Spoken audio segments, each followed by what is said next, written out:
मक्का पहुंचे थे 1,40,00,000 उनके तीर्थयात्री।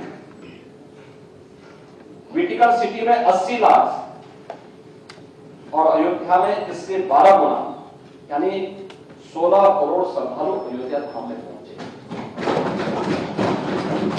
यह उत्तर प्रदेश की नई सामर्थ्य को दिखा रहा है। मथुरा वृंदावन में 8.5 करोड़, तिरुपति मंदिर में 2.5 करोड़, स्वर्ण मंदिर में 3 करोड़ और अजमेर शरीफ में 73 लाख तीर्थयात्री पहुंचे हैं 2024 में और 2025 तो सारे आंकड़ों को ध्वस्त करने जा रहा है। और इसीलिए जब मैं इन आंकड़ों की बात कर रहा हूं तो महोदय मुझे कुछ चीजें बहुत उसके साथ बोलनी है कि जिनको जो दृष्टि दी गई है उस दृष्टि के अनुसार उन्होंने कुंभ का आनंद और सचमुच प्रयागराज ने आईना दिखाने का काम किया है देश के उन लोगों को जो लोग भारत और भारतीयता को, सनातन परंपरा को अक्सर कटघरे में खड़ा करने का प्रयास करते थे। और उसमें मुझे एक बात सोशल मीडिया प्लेटफॉर्म पर एक बहुत अच्छा मुझे आर्टिकल भी मिला जो एक बहुत अच्छी टिप्पणी की गई थी, उसके बारे में मैं उद्धृत करना चाहूंगा। उसमें एक सज्जन ने लिखा कि पिछले 1.5 महीने में वामपंथियों और समाजवादियों की बाल खंगाल लीजिए, महाकुंभ को लेकर विश्वमन के अलावा कुछ नहीं उनको दिखेगा। गंदगी, अव्यवस्था, पर्यटकों की परेशानी के अलावा उनकी वज्रजाति बाल पर दूसरी कुछ भी नहीं मिलेगा। लेकिन इन सब से इतर धरातल पर इनकी वज्रजाति विचारधारा का कोई असर नहीं। हज के दौरान अव्यवस्था से होने वाली सैकड़ों मौतों पर चुप्पी साध जाने वाले भारत के वामपंथी सेकुलर इस्लामिक स्कॉलर महाकुंभ की भव्यता पर उल्टी करते ही नजर आए। हमारी की कोशिश महाकुंभ को बदनाम करने और फेल करने की रही, लेकिन ऐसे तमाम लोगों की मंशा को दरकिनार करते हुए करोड़ों लोगों ने आस्था की डुबकी लगाकर इनके जले पर नमक छिड़कने का काम किया है। महाकुंभ के दौरान दुखद हादसा, इसके बाद भी आस्था और विश्वास तमाम परेशानियों पर भारी पड़ी। तीर्थयात्री समस्त परेशानियों और मुश्किलों का पहाड़ चढ़कर भी प्रयागराज महाकुंभ पहुंचे और वहां से स्नान कर खुशी खुशी वापस लौटे। रिश्तों के जटिल समीकरण को परिभाषा करता महाकुंभ अब समारोह की ओर है, लेकिन यहां से निकला संदेश हर सनातन के मन में अमिट छाप छोड़ गया है, जो वर्षों तक लोगों की बदकही और कहानियों में जीवंत रहेगा। एक तरफ अपनी मां और बुजुर्गों को महाकुंभ में अनाज छोड़ देने वाले बेटे रहे, तो दूसरी तरफ अपनी सास को पीठ पर उठाकर कुंभ स्नान करने वाली बहू भी रही। लेकिन सनातन विरोधियों की नजर केवल गंदगी पर पड़ी। मुझे एक ऐसे सज्जन भी वहां देखने को मिले जो हमारी डिजिटल व्यवस्था को लेकर के कोस रहे थे। वो कह रहे थे कि ये कैसी व्यवस्था है, ये कैसा डिजिटल कुंभ कर दिया है कि मैं जानबूझ करके अपनी पत्नी को वहां छोड़ा 3 बार और तीनों बार मिल गई फिर से। मुझे लगता है समाजवादी रहा होगा, क्योंकि डिजिटल कुंभ का आपसे ज्यादा विरोध कर रहे हैं। किसी ने सच कहा कि महाकुंभ में जिसने जो तलाशा उसको वह मिला। गिद्धों को केवल लाशें मिली, सुअरों को केवल गंदगी मिली, संवेदनशील लोगों को रिश्तों की खूबसूरत तस्वीरें मिली, आस्थावान लोगों को पुण्य मिला,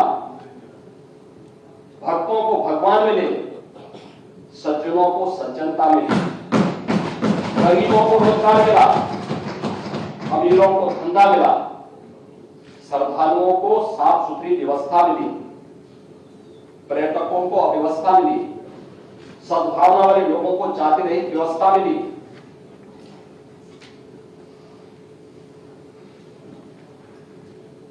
स्नान योग्य ही नहीं, अल्कलाइन वाटर जितना शुद्ध है गंगा का जल। ये है डॉक्टर, इन्होंने प्रयागराज में अपनी स्वयं की लैब से इस बात को साबित किया। Uttar Pradesh pollution control board ने भी और अब केंद्रीय पॉल्यूशन कंट्रोल बोर्ड ने भी इस बात को साबित किया कि गंगा जल में वह ताकत है कि अपनी शुद्धि को बनाए रखने की सामर्थ्य उसमें है। और यही कारण है कि इतने बड़े पैमाने पर आने वाले श्रद्धालुओं के बावजूद ये सभी कुछ वहां पर देखने को मिला है और ये सभी चीजें हम वहां पर आज भी अनुभव कर सकते हैं। महोदय, की रिपोर्ट माननीय मुख्यमंत्री जी पॉल्यूशन बोर्ड ने ही दिया था, कोई पार्टी ने नहीं दिया। आज पॉल्यूशन कंट्रोल बोर्ड ने, पॉल्यूशन कंट्रोल बोर्ड की वो रिपोर्ट कैसे, कहां से गई और किसने दी है, ये latest pollution central pollution control board की रिपोर्ट है, जिसमें उन्होंने कहा है कि 17 जनवरी के वो संगम पर कोलिफॉर्म की मात्रा पर 100 ml 2500 से कम होनी चाहिए। इस पे उन्होंने लिखा है कि 780, संगम के बाद वाराणसी की ओर जाने वाले घाट पर 280 और यमुना के पुराने ब्रिज के पास यह 760 के आसपास इन्होंने इसका आंकड़े जारी किए हैं। फीकल कोलिफॉर्म की मात्रा, ये फीकल कोलिफॉर्म की मात्रा 2500 100 ml के अंदर ये देखी जाती है। 3 प्रकार की चीजें जल की शुद्धता के मानक बनते हैं, एक बीओडी, दूसरा डीओ और तीसरा फीकल कोलिफॉर्म। ये तीनों में संगम स्थल जहां पे श्रद्धालु स्नान कर रहा है, करोड़ों श्रद्धालु संगम में स्नान कर रहा है, ये तीनों उस दायरे में है जो पॉल्यूशन कंट्रोल बोर्ड के मानक हैं और उन मानकों को ही पूरा करता है। आप लोग कुछ भी बोल सकते हैं, कुछ भी कर सकते हैं, कुछ भी अपने तरीके से उसको प्रस्तुत कर सकते हैं, क्योंकि आप लोगों ने तो प्रयागराज महाकुंभ को बदनाम करने के लिए कोई भी ऐसा दुष्प्रचार नहीं छोड़ा जो मैं किया। किस तरीके के वक्तव्य दे रहे आपने देखा होगा प्रयागराज के बारे में, आप लोग एक दुष्प्रचार कर रहे थे, कितने लोग मर गए। आपका सोशल मीडिया हैंडल गोरखपुर और बस्ती मंडल का दे रहा था कि गोरखपुर बस्ती मंडल के 35 लोग मर गए। वे 35 के 35 लोग अपने घर पहुंच गए। प्रयागराज के छोटी गुरु वो बेचारे ये लोग दुष्प्रचार करते रहे तो मर गए और पता लगा कि जिस दिन ब्रह्म भोज रखा था उसी दिन छोटे गुरु अपने घर पहुंचे तो लोगों ने कहा कहां थे। उन्होंने कहा कहां था, मैं तो कुंभ में घूम रहा था, 12 दिन तक घूमते रहे। कहा कुंभ में, उसने कहा भाई क्या कुंभ तो हम लोग आयोजक हैं, हम लोग इस आयोजन के हिस्सेदार हैं, जगह जगह भंडारे लगे हुए हैं, रोज भंडारा खाता था, किसी आश्रम में जाके सो जाता था और फिर सुबह स्नान करके फिर दिन भर घूमता था। मॉडर्न वाले भी सर आ गए क्या जिंदा हो? अरे बैठिए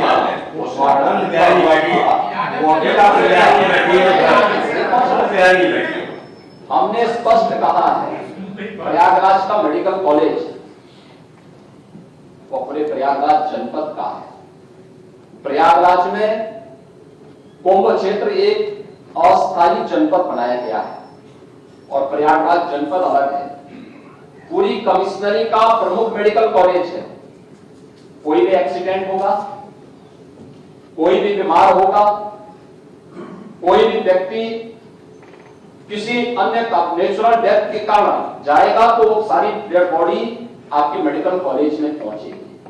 और इसीलिए हमने कहा ना, जिसकी जैसी दृष्टि थी उसको वैसी सृष्टि नजर आएगी। और ठीक कहा, सोशल मीडिया हैंडल पे जो सज्जन इस पे टिप्पणी कर रहे थे कि गिद्धों को केवल भांसी नजर आ रही थी, उनको स्वच्छता नजर नहीं आ रही थी, उपचार हो रहे हैं ये नजर नहीं आ रहा था, वे केवल इस पे नजर लगाए थे कैसे बदनाम कर सके।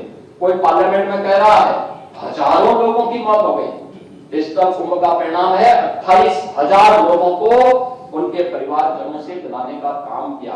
और आप लोग परेशान इस बात को लेकर के थे घर की पत्नी को वहां गुम करने के लिए लोग गए, लेकिन पता लगा कि वो फिर से डिस्ट्रिक्ट कॉम्युनिटी फोन करके उनके परिवार वालों से बना दिया, एक बार में 3 दिन बाद बना दिया। तो इनकी परेशानी तो इस बात को लेकर के। तो ये महोदय, ये सभी चीजें वहां पर हम लोगों को इस रूप में देखने को मिली। लेकिन समाजवादी पार्टी का जो आचरण जिस देश से था वह, या कांग्रेस का जो आचरण था, वह किसी भी दिशा में भारत को बदनाम करने, और मैं तो बार बार कहता हूं कि आपकी लड़ाई बीजेपी से हो सकती है, लेकिन आप बीजेपी से लड़ते लड़ते कभी भारत से ही लड़ने लगते हैं। मत लड़िए भारत से, ये देश आपका भी है, जितना अधिकार हमारा है उतना ही आपका भी है। भारत के महापुरुषों के प्रति इस प्रकार की अनर्गल टिप्पणी मत करिए। आज आपका स्वार्थ आया तो आप संविधान की प्रति लेके घूम रहे हैं, लेकिन जब कन्नौज मेडिकल कॉलेज का नामकरण बदलने की बात आई, आपने बाबा साहब भीमराव अम्बेडकर के नाम पर बने हुए मेडिकल कॉलेज का नामकरण हटा करके उसको केवल राजकीय मेडिकल कॉलेज कन्नौज कर लखनऊ के भाषा विश्वविद्यालय का नाम मान्यवर कांसीराम जी के नाम पे था। एक परंपरा थी, किसी सरकार ने रखा, उसको चेंज मत करो। और फिर ये सभी सामाजिक न्याय के प्रोग्राम है, अपने समाज के लिए उनका कुछ कंट्रीब्यूशन होगा, क्यों आप उनकी आस्था को आहत करते हैं? लेकिन नहीं, इन्होंने उस भाषा विश्वविद्यालय से उनका भी नाम हटा दिया। ऐसे ही सहारनपुर मेडिकल कॉलेज का नामकरण से भी ये लोग सामाजिक न्याय की बात करते हैं। इन्हें जो कॉरिडोर बनाए गए प्रयागराज में, अक्षय वट कॉरिडोर, इनके नेता कहते हैं वो अकबर का किला है। अक्षय वट पहले से है या किला पहले से है? अक्षय वट है। अक्षय वट की अगर आप चर्चा करेंगे तो वेदों में उसकी चर्चा होती है, पुराणों में उसकी चर्चा होती है, अर्वाचीन ग्रंथों में उसकी चर्चा होती है। अकबर का काल में कितने समय हुए, लेकिन ये कहते हैं कि ये अकबर का किला है। सरस्वती कूप है वहां, सरस्वती कूप के बारे में कहते हैं कि सरस्वती नदी बहती है। अब दृष्टिकोण देखो ना, क्योंकि कभी देखे नहीं। अगर अक्षय वट कॉरिडोर का निर्माण सरकार ने किया, इनको पैसा फालतू लगता है। सरस्वती कूप का कॉरिडोर का निर्माण किया तो इनको फालतू लगता है। बड़े लेटे हुए हनुमान जी जिनका अभिषेक करने के लिए मां गंगा प्रतिवर्ष आती है, अगर वह कॉरिडोर का निर्माण किया तो इनको एक पैसा फालतू लगता है। श्रृंगवेरपुर में निषाद राज का कॉरिडोर बनाया, भगवान राम और निषाद राज की प्रतिमा स्थापित करके कॉरिडोर बनाया तो इनको एक पैसा लगता है। महर्षि भारद्वाज का कॉरिडोर बनाया तो इनको एक पैसे बेकार लगता है। अगर हमारी सरकार महाराज सोहेल देव का भव्य स्मारक बहराइच में बनाती है, विजय स्मारक बनाती है, तो कोई बेकार लगता है। प्रयागराज में ऐसे 12 स्मारक बनाने का काम हमारी सरकार ने महाकुंभ के दौरान किया। इनको एक पैसा लगता था, ये पैसा क्यों खर्च हो रहा है? 200 से अधिक सड़कें वहां बनाई गई, चौड़ीकरण पर, सिंगल से डबल लेन, डबल लेन से 4 लेन, 4 लेन से 6 लेन, 14 फ्लाईओवर बनाए गए, 9 अंडरपास बनाए गए, बेहतरीन कनेक्टिविटी की गई। अगर वहां पे अवस्थापना सुविधाएं इतनी बेहतर नहीं होती तो देश और दुनिया से 64 करोड़ श्रद्धालु क्या प्रयागराज में आ पाते? और जो भी गया, जिसने भी डुबकी लगाई, वह तारीफ करके जरूर गया, खुश होकर के गया, आशीर्वाद देकर के गया, उत्तर प्रदेश के बारे में अच्छी धारणा लेकर के गया। उत्तर प्रदेश के परसेप्शन को सुधारने, भारत के बारे में प्रधानमंत्री जी के विजन को एक भारत श्रेष्ठ भारत में बदलने का सबसे उत्तम माध्यम बना है महाकुंभ। और महाकुंभ के इस आयोजन के साथ हमारी सरकार को जोड़ने का अवसर प्राप्त हुआ। जो डबल इंजन की सरकार उन सभी श्रद्धालु जनों के प्रति कृतज्ञता ज्ञापित करती है जिन लोगों ने अपने परिजनों को खोया, उनके प्रति अपनी संवेदना भी व्यक्त करती है और उनके साथ सरकार खड़ी है। डबल इंजन की सरकार पूरी प्रतिबद्धता के साथ खड़ी है, लेकिन इसमें राजनीति नहीं होनी चाहिए। यह तो अब राजनीति से ऊपर उठ करके उत्तर प्रदेश के सामर्थ्य पर आगे मंथन करने का समय है और उस मंथन के साथ हम आगे बढ़ेंगे इस विश्वास के साथ। महोदय, जो मैंने आज बताया, ये पंचतीर्थ उत्तर प्रदेश के अंदर महाकुंभ के कारण बनते हुए नजर आए हैं। ये सभी एक कॉरिडोर उसमें प्रयागराज से मां विंध्यवासिनी धाम होते हुए काशी तक के लिए जाता है। एक कॉरिडोर गोरखपुर और उसके आसपास के क्षेत्र में तैयार होता है, अयोध्या और उसके आसपास के क्षेत्र में तैयार होता है, लखनऊ और नैमिषारण्य और आसपास के क्षेत्र में, मथुरा वृंदावन और आसपास के क्षेत्र में, ये सभी एक नए कॉरिडोर बने हैं जहां पर आकर के देश और दुनिया का श्रद्धालु लाखों की संख्या में आकर के दर्शन का लाभ भी ले रहा है और उत्तर प्रदेश के बारे में एक अच्छी धारणा बना करके चल रहा है। ये वही उत्तर प्रदेश है जिस उत्तर प्रदेश में पहले लोग अपनी पहचान को छुपाते थे। उत्तर प्रदेश के नाम पर होटल के कमरे नहीं मिलते थे, धर्मशालाओं में कमरे नहीं मिलते थे। उत्तर प्रदेश के नौजवान को अपनी पहचान छुपानी पड़ती थी। आज उत्तर प्रदेश में डबल इंजन की सरकार के कार्यों के कारण आज उसके सामने पहचान का संकट नहीं आया है।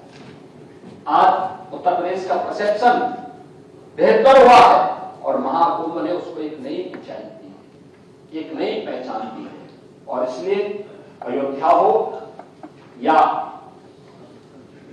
प्रयागराज या काशी या इन सभी तीर्थ स्थलों पर उमड़ता हुआ जन समुदाय या उत्तर प्रदेश के बारे में एक नई सकारात्मक धारणा लेकर के चला है और महामहिम राज्यपाल जी ने अपने भाषण में भी इसी का जिक्र किया है। महोदय, यह वर्ष देश की आजादी के बाद संविधान को लागू करने का अमृत महोत्सव वर्ष भी है। 26 जनवरी 1950 को देश का संविधान लागू हुआ था और संविधान लागू होने के 75 वर्ष पूर्ण होने के उपलक्ष्य में ये हमारा सौभाग्य है कि देश के अंदर बाबा साहब भीमराव अम्बेडकर से जुड़े हुए पंचतीर्थ प्रधानमंत्री मोदी जी ने बनाए।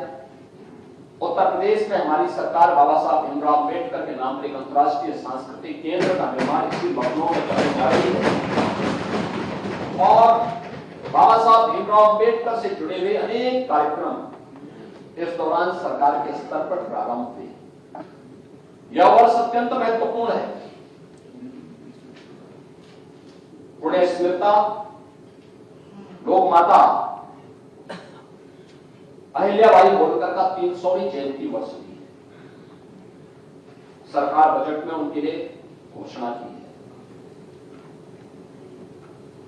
भगवान बिरसा मुंडा की 150वीं जयंती का भी यह वर्ष है। पूर्व प्रधानमंत्री स्वर्गीय अटल बिहारी वाजपेयी जी की शताब्दी महोत्सव वर्ष चल रहा है। ये हमारी सरकार का सौभाग्य है कि हम लोगों ने सामाजिक सीएम योगी को विधान परिषद से आप सुन रहे थे। उत्तर प्रदेश विधान परिषद में सीएम योगी ने विपक्ष को जवाब दिया और बजट सत्र चल रहा है। इससे पहले विधानसभा में सीएम योगी ने बातें कही थी और कहा कि जिन लोगों की नियत में जो था उन्होंने वही महाकुंभ में देखा। किसी को आस्था दिखी, किसी को अवस्था दिखी, तमाम लोगों पर सीएम योगी ने जिक्र किया। विपक्ष पर भी सीएम योगी ने पलटवार किया।